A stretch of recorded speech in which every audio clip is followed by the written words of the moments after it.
for university because my plan in life is just to live off my mom and go to university forever.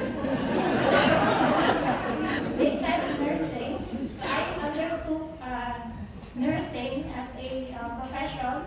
So I started not knowing anything about it, but it turned out to be a calling.